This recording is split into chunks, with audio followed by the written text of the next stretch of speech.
Hey, Dani K, coming to you from Dani K Gym and Wellness, and my man Rich Spicer. What's going on? So, what is this? Three? This is Four? three. This is three? This is three. This is three. So, we're going to talk about foods, supplements, vitamins, minerals, that kind of thing. I'm not a big person with a lot of like the supplementations and the vitamin. Like I do when I do a meal plan for people, I put them on, make sure that they're on a good multivitamin. Mm-hmm. There is one thing that I do have them on, and it's the brand is Sensor, but it's Tonylin CLA. Have you ever heard of that? I have not. It's CLA. It's conjugated linoleic acid, which is good fat that burns bad fat that increases lean tissue, and it works a lot on the belly fat. Okay, cool. Just the way that the compound is, or whatever. And it's not something that when you do it, you can notice that it's working. It's when you forget to take it for a couple of days, or then you're like, what the hell? Oh, my CLA. So, and then of course, for women, definitely making sure that they have some sort of calcium supplementation. So that's pretty much where my thing lies. But then I do, like a good protein shake, like for that supplementation. If you're, on the go, in a hurry or whatever, it's better, take that protein shake with you or whatever. And so like my favorite one is the EAS Myoplex shake, but the pre-made. I don't like the powders because you got to bring the shaker, you got to bring the powder, you got to bring the little knocker thing inside of it. Right. It's a pain in the ass. Yeah. But my pre-made shakes, they're just there. All you got to do is just keep them cooled, shake it up, and drink it down. Yeah. Another one is IsoPure. I like that in the glass bottle. You've seen those? It looks like colored water is what it looks like. So those are my favorites. And so that's pretty much all I really do. Like a lot of people ask me about pre-workouts and stuff like that. I'm not. You probably back in the day with the bodybuilding probably did a lot of pre-workout and post-workouts and stuff. Yeah. I feel like for what people want to do as far as losing weight or just feeling better or stuff, you really don't need those post and pre-workouts and stuff. But what's your thought on that? Well, I am from another era in this, and things progress. And first of all, I'll say, as far as nutrition goes, I was always a food supplement guy based on this. The food that has been tested, they find that has less nutrition in it now than it used to 40 years ago. It has a lot to do with the depletion of what's needed in the soil before they even plant the plants. Right. So the plants don't really get, the vegetables, etc., don't get all that they used to have. And I always felt that I needed to supplement that in order to make sure my body got what it should be getting from the plant, but no longer gets. Right. So that was my basic view on it. And I still supplement today. I took my supplements this morning when I had breakfast.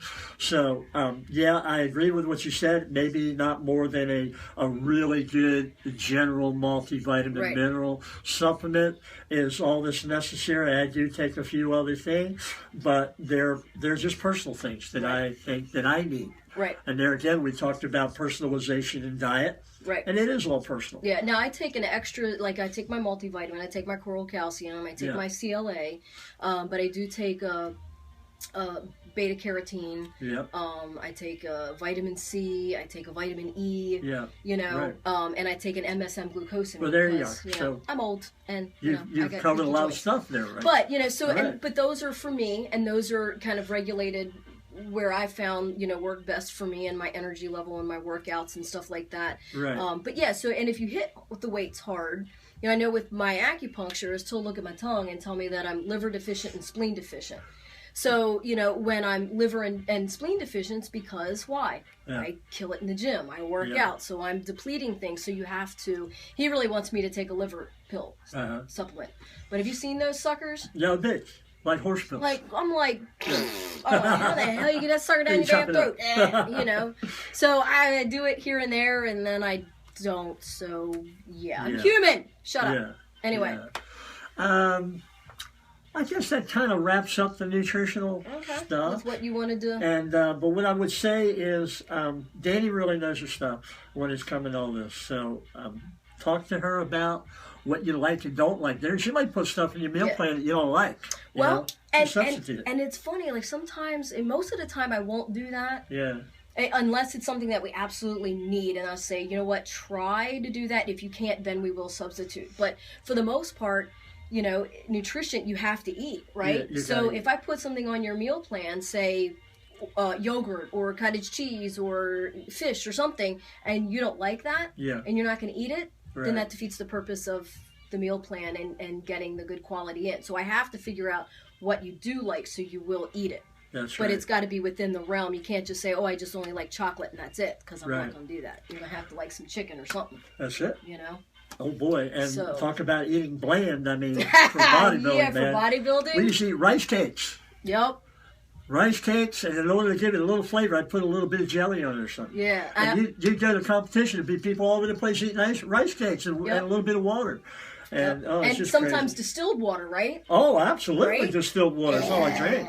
That's all I drink. There's, you know, and just like boiled chicken, right? Boiled chicken, never eat the fat of meat or the skin of the chicken. I mean, as bland as no as you salt. can imagine. I mean, and that's like as you got closer to stage day. The stage day, you know, it's just it changed every day. Yeah. No carbs. So when he was in the gym working out with no carbs, he was slow as molasses. Oh, yeah, it's terrible. Because we need carbs. We need carbs. We need fats. We need fats. And we need proteins. We need However, everything. When you're trying to look like this, you got to do some drastic shit. Yeah. Just saying. And, you know, remember how the body burns fuel. What it burns most, what it desires, those carbohydrates. Yep. And when they are not there, it's going to go to the fat. To the fat. And when you that's know not what? there. When it ain't there, it's going to start chewing up muscle. And you know what the body does? It knows when it's in starvation mode. So it kind of really shuts down your metabolism, and it saves the major parts of the body, the heart, the brain, things that it needs to survive. They're muscle too.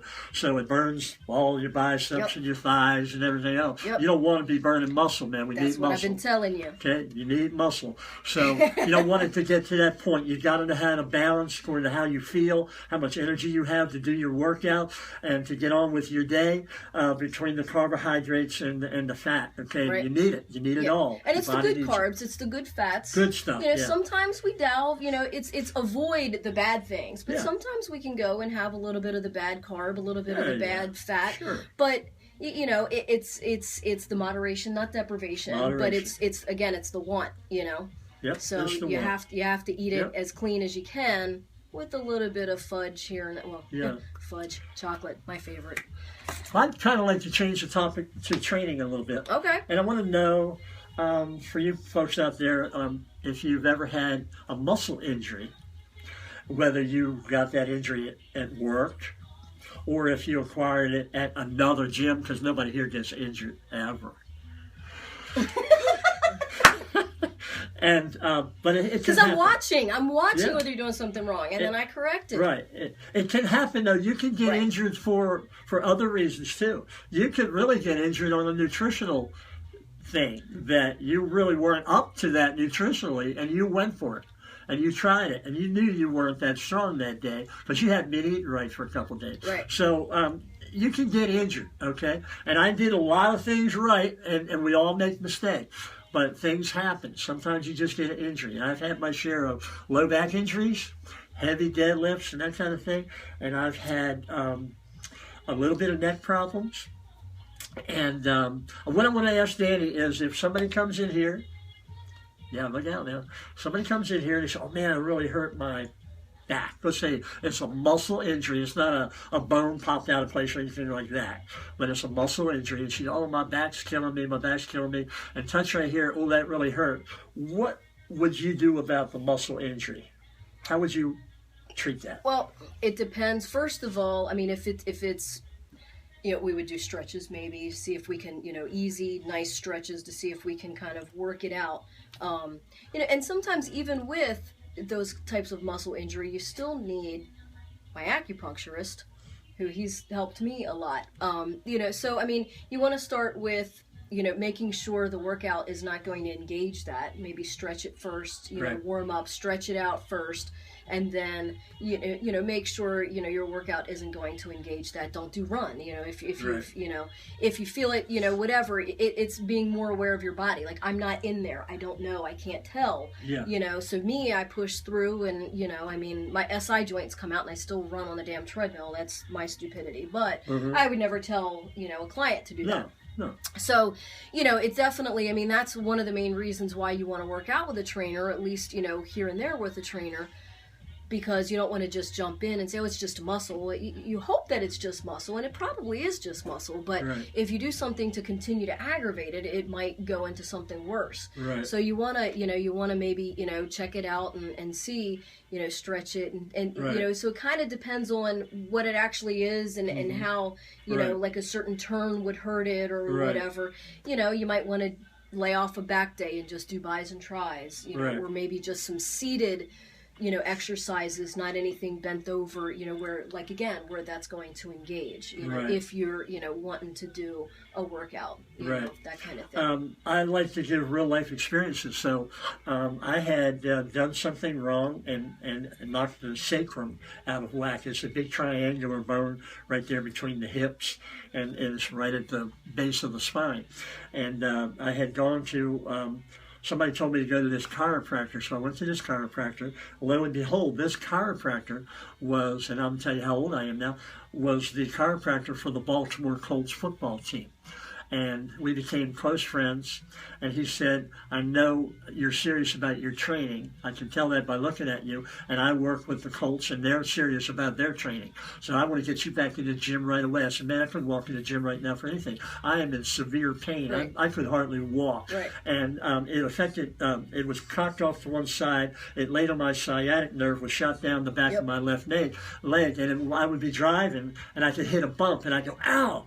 That's how bad it was. And I could press behind my knee and press that nerve, and the nerve runs closely behind the knee right there, and press it, and I would just go through the roof. So he got that bone back into position, and my back was severely strained, and he said, now here's what I want you to do. I want you to, not that everybody can do this or has the time to do it because I know you work, but I would pack my lower back in ice for 20 minutes, 3 times a day, morning, afternoon, and evening, 3 times a day. And right after I took it off, after the 20 minutes, he made me do very light deadlifts, the very thing that hurt my back. Stiff leg deadlifts, very light. Maybe at the time it was like 50, 60 pounds or something. And because my back was absolutely numb, I felt no pain. And he had just put the bone back in place, and I would take my time, do it correctly, and I never had any pain. I was back in the gym in 24 hours, working out, doing my regular workouts, except for the back. I still worked my back very lightly, but I was back in the gym. I couldn't believe it. And so ice therapy really helped me. Well, really helped. And ice therapy for injuries, that happen right away. Definitely takes the inflammation down. Absolutely. Ice therapy, it's interesting that like football players, basketball players, when they have like one hell of a workout and they're sore, yesterday was my leg day, my butt and hamstrings, everything hurts. And when you're hurting like that, there's no way you're going to squat down a 3-point to tear after, another 300-pound guy. Because you're sore. So they do ice baths, ice therapy, ice baths to make that pain go away. I'm not doing that. I'll take my tush being sore, but I'm not sitting in no damn ice. Ain't no happening. The other thing about ice, though, when you think about it, when it gets to the point where it's getting numb, it actually begins, it keeps the inflammation down, but it actually acts then to dilate the artery and allow more blood into the affected area for healing. And it's great. Right, Yep. Great. So awesome. I wanted to mention that a little bit. Excellent. Yes. Good. Now, good stuff. For me, when I was doing bent over shrugs and my SI joint popped out. Yeah. Luke, my acupuncturist, he does cupping and bleeding, so he put those 2 cups right on my the SI joints. Yeah. Drew the blood up to it, lanced it, put the cups back on, sucked all the bad blood back out. I mean, it was like, he was like, you were in some pain because it was like black. Your blood inside is blue. When it comes out, it's red. It absolutely is. My blood came out and it was black. Like he said, there was a lot of pain, a lot of injury going on in there. And that's where I hold everything. Whenever I get an injury, my lower back, my SI, being a dancer and lifting. And that's amazing, because when air hits blood, it turns red. Right. Yeah, wow. And this was, I mean, it was so dark and so coagulated, you know, but once he pulled all that out, he got me off the table and he's like, go ahead and bend down and touch your toes. I'm like, wow. Because I was in tears. Like, I was not walking. I was in tears. I couldn't hardly get up on the table. Right. And then when he did that and I got up, touched my toes and I walked out, perfect. That's still a little tender, you know what I mean? Like, and again, I didn't do my back for a couple of days or whatever. It wasn't even back day anyway. So, you know, but so, you know, definitely that's some good stuff. Yeah, man. All right. You want to go to part 4? You want to go to part 4? We will. See Coming up. Bye.